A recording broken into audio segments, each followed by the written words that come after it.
Hello and welcome to another video with Gamers Class, guys. The new patch is out, something we've all been waiting for. The major is over and, well, it's time to learn the new patch. So I'm going to be talking about the map changes, gameplay changes, and item changes in this video. I will be making a hero video once everything has settled down, once the patch has settled down, once the meta has settled down. I will be making a video about which hero is good, which hero is better than the other, and so on and so forth. But until then, I want to talk about the map updates and item updates, which are pretty much the most important thing right now. The heroes will take time to settle down once the meta has settled down. So until then, we talk about all this. So if you like this type of content, go to gamersclass.com. For just $9.99 a month, watch masterclasses with pro players, join exclusive live sessions, and get 24/7 access to coaches and other high MMR players. Get full control of your ranked games and start owning with our Supreme Dota 2 membership. There's been map updates in the new patch. So the previous version looked like this, and the current version will look like this. So there's a lot of trees close to Radiant mid, and then the Radiant safe lane will look something like this now. It used to look like this, but it's going to be looking something like this. They've added a lot of trees almost everywhere. This is how the Radiant primary jungle will look like. There's a outpost right in between all of the camps, so let's say you're about to get ganked, someone can TP, and it makes it much safer to farm your own jungle. Same goes for Dire's primary jungle. Dire triangle has been changed like this. I think overall these changes they mean that it's much easier to farm jungle now. It's very hard to gank and like just walk up into the jungle now because there's a lot of trees, and the way they made it is overall they just want jungle, like Dota is going to be like farming jungle is going to be easier if you want to put it in a simpler way. This is how it used to look like previously on the Radiant top ward spot, and now it's going to be something like this. There's a hill right here, and you can put a ward over here. Radiant bottom ward spot will look like this now. There used to be a hill over here, but there's no hill, so you can't really put a ward on that hill anymore. Same goes for the Dire bot's place. You could put a ward over here, but you can't anymore because there's no hill anymore. So that's it for the map changes, guys. There's tier 1 and 2 tier 1 and tier 2 areas as well. This is how Radiant top tier 2 will look like now. This is how it used to look like, but now it's changed. So the trees are closer to the tower, and the tower is going to be much safer now. You can easily just run into the trees, and there's going to be more fog even under the tower for the enemies. This is how the tier 2 will look like now. Again, a lot of trees. This is how the bottom tier 2 is going to look like. A lot of trees everywhere. Dire top tier 2, dire mid tier 2. There's just trees everywhere, and I feel like farming under your tower or farming in the jungle is just going to be much easier with all these trees coming into play. Then there's general updates that have been added, and I'm going to be talking about the most important ones. Power Rune has been added. Spawns at both Power Rune locations at only at minute 2 and 4, and after that they won't spawn. And it will instantly restore 100 health and 80 mana when used. It can also be used to fill bottles, and it will just go away after 2 and 4 minutes. It won't happen. Starting at 6 minutes, Power Rune spawn as usual on every side. So Dota is going to be pretty much the same after the 6-minute mark. Added 2 attributes for leveling up for 7 times for the empty levels, 1 to 26. So this means normally when you were leveling up, you weren't getting anything, but now you can get stats. Top of it, guys, instead level 27, 28, 29, 30. Now you will actually get talents on these levels, so you don't really have to wait for level 30 now. You can just simply get levels one by one. I mean, as you get the levels, you can get talents as you get these levels. Outposts no longer give experience, and I think this is very good. They won't give experience at every 10-20 minute mark, but now they will be giving experience per minute. So the experience that you will get is every minute, and it's going to be multiplied by 2. So it's like you will be getting it every minute, and things are just going to be faster now in terms of experience. And it's going to be less though. Normally you would get 1800 at the 40-minute mark, but now you're going to get 1640, but you will be getting it every minute. So I think it's way more value and it's way better now. Bounty runes after the initial set are reduced by 10%. Bounty runes no longer spawn in the river. The amount these runes gave is not provided automatically over time through GPM. So you will be getting the same gold pretty much. You just won't be able to really bottle them up, and Alchemist gets an indirect nerf by this, because Alchemist will just be getting GPM, not those extra bounties. Bounty runes now spawn every 3 minutes in the respective jungle area. Total rune count reduced by 4 to 2. So bounty runes will spawn every 3 minutes, but not 4, only 2, and they will be close to your triangle. At minute 0, bounty runes spawn in the jungle and power rune locations. So bounties will only spawn as 4 at the very start, and then it's going to be 2 runes spawning, and they will be spawning at the power rune locations for each respective side.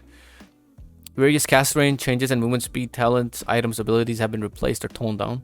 These are included in line with the item and hero sections below. Okay, so hero kill assist goal now adjusted based on the relative net worth difference between 2 teams.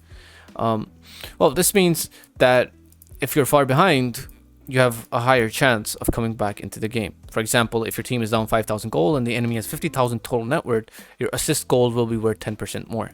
So yes, getting kills when you're far behind is going to be much more worth it now. Coming back into games is going to be way easier. Heroes now start the game with 1 TP scroll rather than 3. Heroes now gain 1 TP scroll on death, and TP scroll cost increase from 90 to 100. So well, now if you die, you can always say, hey, I just wanted to get a TP. You can give a reason for your feeding. Heroes with 1 turn rate now have 0.9 turn rate. Heroes with 0.5 turn rate now have 0.6 turn rate. Turn rate effect on time to turn improved by 20%. So your turn rate has been improved on heroes and decreased on some heroes as well. So playing certain heroes are going to be feeling better, and some heroes will feel worse. It depends on the heroes you play. They haven't really talked about which hero, but as you play, you will realize which one got better and which one didn't. Agnum Scepter Roshan drop now requires you to activate it to consume it. Has no effect until consumed. Pretty self-explanatory. Agnum Shard now drops on the second Roshan kill, and only that one has the same activation mechanics as the Scepter drop. Now this is pretty good. The second Rosh will give you an Agnum Shard, which is quite nice. It will give you an advantage. Rosh already gives you a big advantage, but now it's going to give you even more of an advantage, so this is quite nice. Increased building teleportation range from 575 to 800. And channel time has been reduced for outpost, and it's TP time reduced, not the securing, but the TP time. Captain's mode initial picking phase changed, and Hoodwink added to Captain's mode. Collier no longer have vision when inside Roshan's pit. This was something that had to be done. Wards can now be denied from full health by any allied player if the ward is placed in a spawn camp box. So normally what supports do in games is that they put wards to block the enemy from pulling, right? And then they just leave the lane and you don't have anyone to deny it. But that is not the case anymore. You can actually do this. And if somebody's griefing and putting wards on your camps, you can just easily deny them. So griefing is also not going to happen as much. But griefers always find their way, so can't really say much about that. Ancient neutral creeps armor increased by 1, except for ancient golems. This means it's going to be harder to farm ancients. Basically, heroes like PA, Alchemist, Anti-Mage, all these heroes that used to buy Battle Fury and farm ancients, it's going to be much harder for them to do all of this, and it's going to slow down their game. So kind of an indirect nerf to carries that bought Battle Fury and farmed ancients. Neutral items now fly towards the killing hero rather than spawning under the dead unit. This is good. This is good. You don't have to go and pick up neutral items. Sometimes you would be in a fight and you would accidentally kill a creep, and then the neutral item would just stay there, and you would either have to run away or like just be in a bad spot for that item. That's not going to happen anymore. And there's some other things as well. Courier respawn time, buyback costs, backdoor protection. Most of these things are self-explanatory, so I don't want to talk about it as much.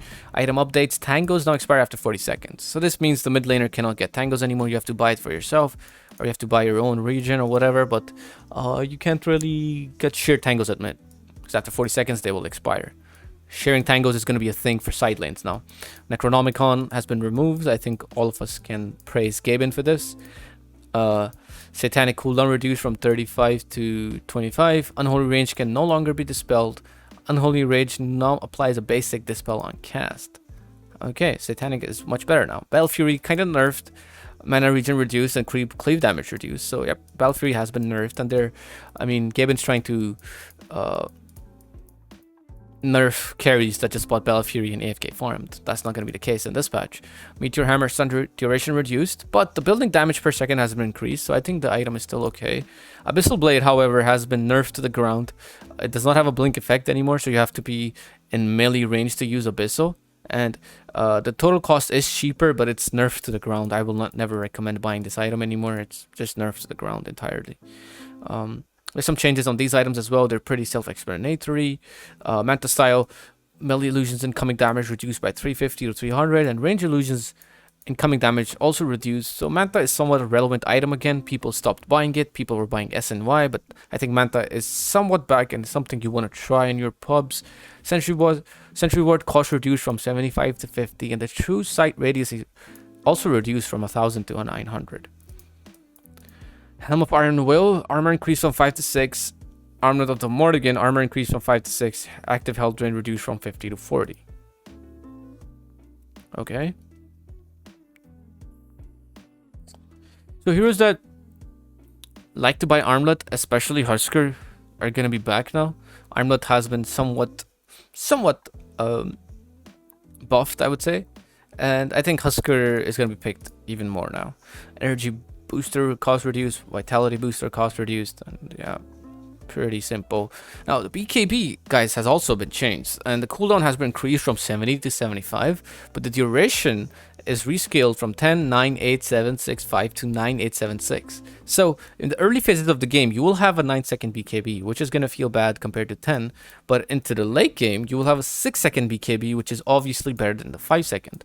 So the late game, it's going to feel much better when you have a BKB, but yes, the cooldown has been increased, and it's a slight buff and a nerf at the same time.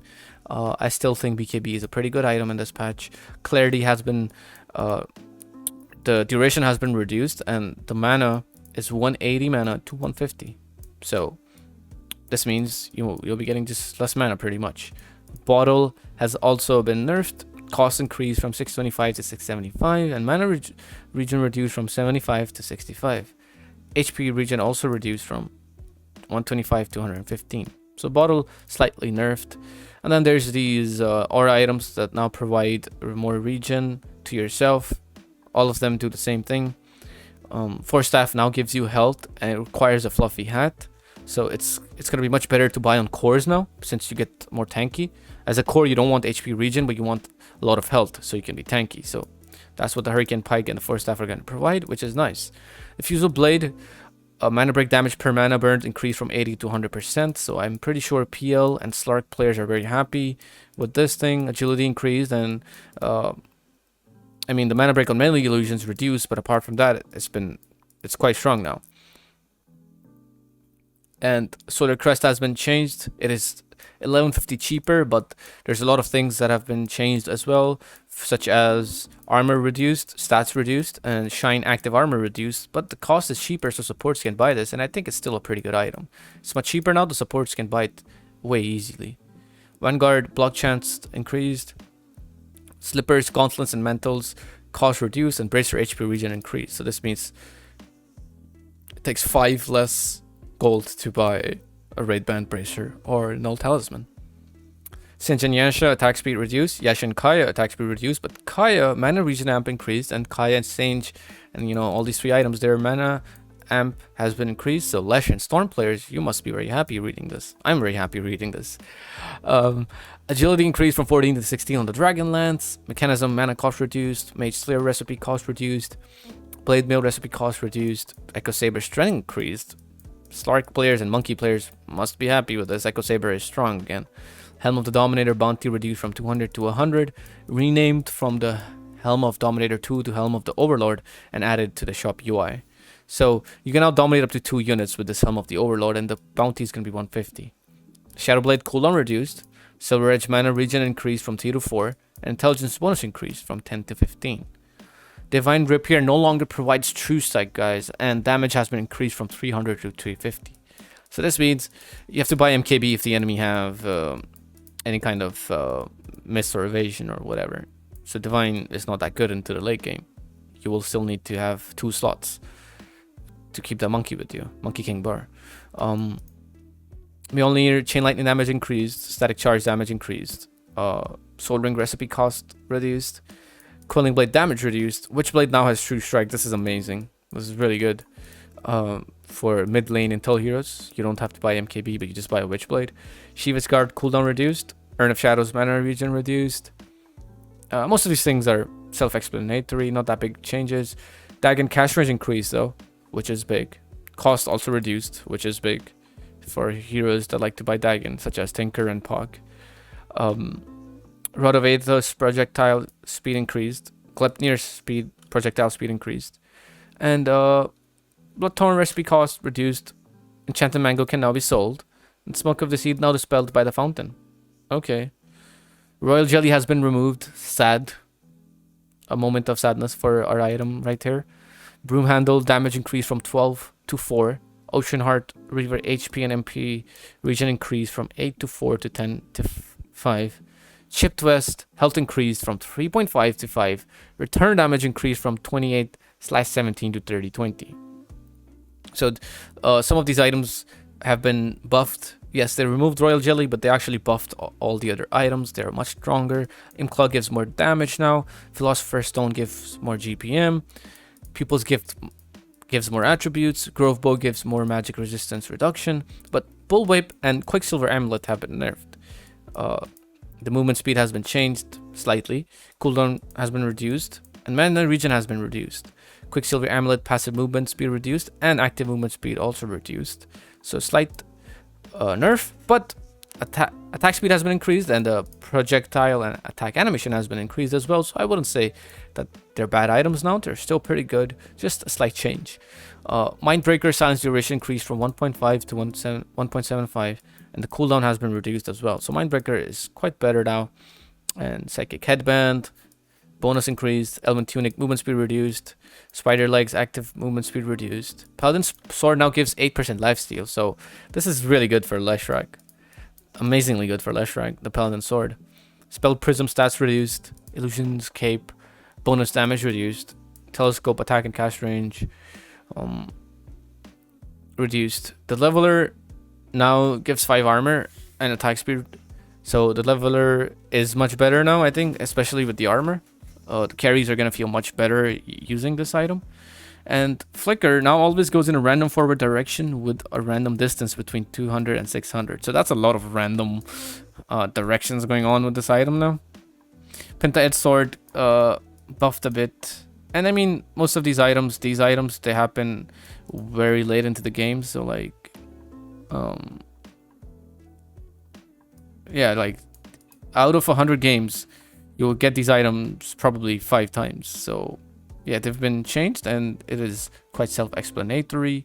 So I don't really want to talk about it as much. Overall, if I was to talk about a conclusion of all of these changes, my ending conclusion would be that neutral items are much stronger. Every single tier 1 drop is way, way better now. I would say that farming the jungle is much easier. Farming under your tower is much easier. Securing Roshan is much easier now. And you will get more experience early on, from very early on into the game. And the mid lane power runes are not that broken anymore, because normally the enemy would get a power rune at minute 4. It could be a regen or a double damage, and your laning state is over. But now it will happen at 6 minutes, and after 6 minutes the laning stage is somewhat over. You're already rotating and stuff. So yes, that is a pretty good change to the mid lane, and it's going to be more of a skilled matchup now. And yep, that's pretty much it for this video, guys. Stay tuned for my hero video that I will be making soon enough, once everything is settled down. Until then, Shizzy Dota signing out. Have a good one.